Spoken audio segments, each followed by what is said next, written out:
İlk növbədə belirtmək istəyirəm ki, bu yəni tədbirimiz 12 dekabr tarixinə təsadüf edib və bu milli lider Azərbaycan xalqının tarixində misilsiz xidmətləri olan böyük siyasətçi, dövlət xadimi və hər zaman siyasətinin fəlsəfəsində bəhs etdiyimiz Ulu Öndər Heydər Əliyevin anım günüdür.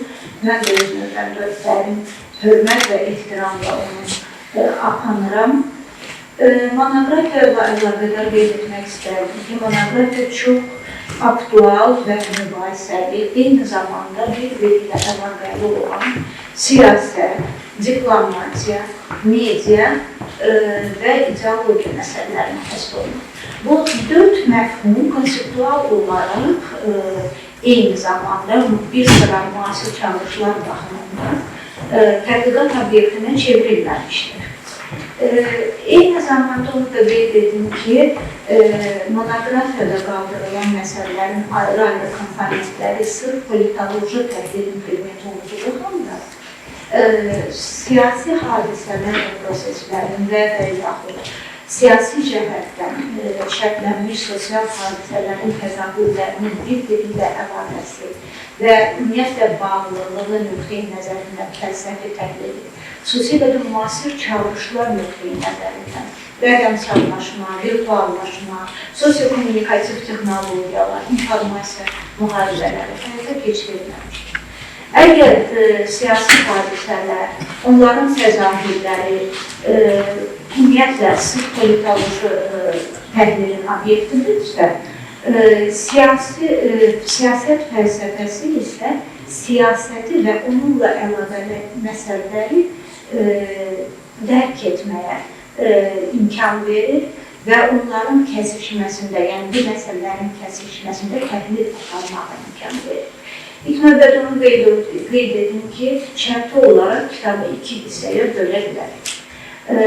Bu tədbiri hissədir, yəni şərti olaraq adlandırdığımız praktiki tədbiri hissədir və konseptual nəzəri hissədir.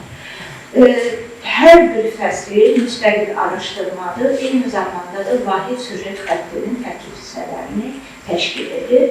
Birinci hissə, yəni şərti olaraq tədbir adlandırdığımız hissədən siyasət, dövlət idarəçiliyi, media, diplomatiya məsələləri müasir çağırışlar işığında təhlil edilir. Ümumiyyətlə demək lazımdır ki, siyasi fəlsəfə siyasi dünyanı, lakin onun təzahürlərini deyil, onun mahiyyətini, mətləblərini təhlil edir. Və bu zamanda qeyd edə bilərik ki, ümumiyyətlə, dolayısıyla onun maraq dairəsi konkret ideologiya deyil, ideologiyanın mahiyyətidir. Onun cəmiyyətin həyatındakı yeridir. Konkret media deyil, yenə də onun konkret cəmiyyətin yerindəki, cəmiyyətin həyatındakı yeri, informasiya cəmiyyətin həyatındakı yeridir. Və ümumiyyətlə bu zamanda hər iki diskursun, siyasət və fəlsəfənin əlaqəsi qeyd olunan məsələlər işığında və ümumiyyətlə bugün müasir media məkanının aldığı xüsusiyyətlər fonunda xüsusilə aktuallaşır. İdeologiyanın, siyasətin cəmiyyətdə həyata keçirilmə vasitələrindən biri ideologiya. İdeologiyanın isə həyata keçirilmə vasitələrindən biri məhz mediadır. Və informasiya təsirinin daşıyıcısı, informasiya təsirinin instrumenti isə rəqəmsal diplomatiya çıxışı. Siyasət dünyasının, siyasətin ayrılmaz parçasıdır ideologiya və o, ümumiyyətlə demək olar ki, məfkurəli, siyasi dünyanın məfkurəli cəhətlərinin üzrində təcəssüm edilir və onu siyasət fəlsəfəsinin obyektini çevirən də məhz budur.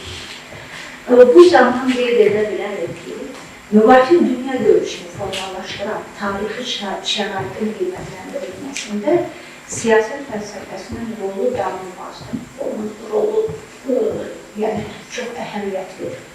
Eyni zamanda ki, bugün ümumiyyətlə cəmiyyətin transformasiyasında birliyin və sosial əhəmiyyətli informasiyanın daşıyıcısı və yayanı kimi sosial olmalıdır.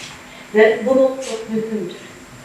Və qeyd etdiyim bütün məqamlar, yəni bütün mövzular bu və ya digər şəklində ictimai şuurun təhlili və onun komponentlərinin təhliliynə bir arasında bağlıdır. Bugün siyasi ideoloji, eyni zamanda diplomatik münasibətlərin təhlili, onların spesifikası məhz siyasət fəlsəfəsi, siyasi antropologiya, siyasi psixologiya, siyasi sosiologiya, dövlət idarəçiliyi, mediologiyanın kəsişməsində təhlili tələb edir.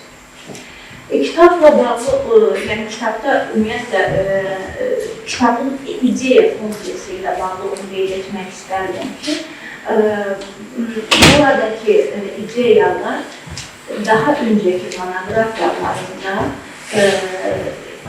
işlədiyim, təhlil etdiyim mövzuları davam etdirir və inkişaf etdirir, amma müstəqil araşdırmadır. Xüsusilə də bu konseptdə qeyd edə bilərəm ki, dünyanın ən nüfuzlu beynəlxalq nəşriyyatlarından biri olan Springer nəşriyyatında çap olunan monografiyanın tərcümədə müasirliyin çağrışları, postmodernizm və multikulturalizm adlanır. Kitabın aprobasiyası ilə bağlı onu da qeyd etmək olar ki, dəyişik müasirlik və ümumiyyətlə siyasətin klassik mənzərəsi ilə bağlı Sevmər Özərlərin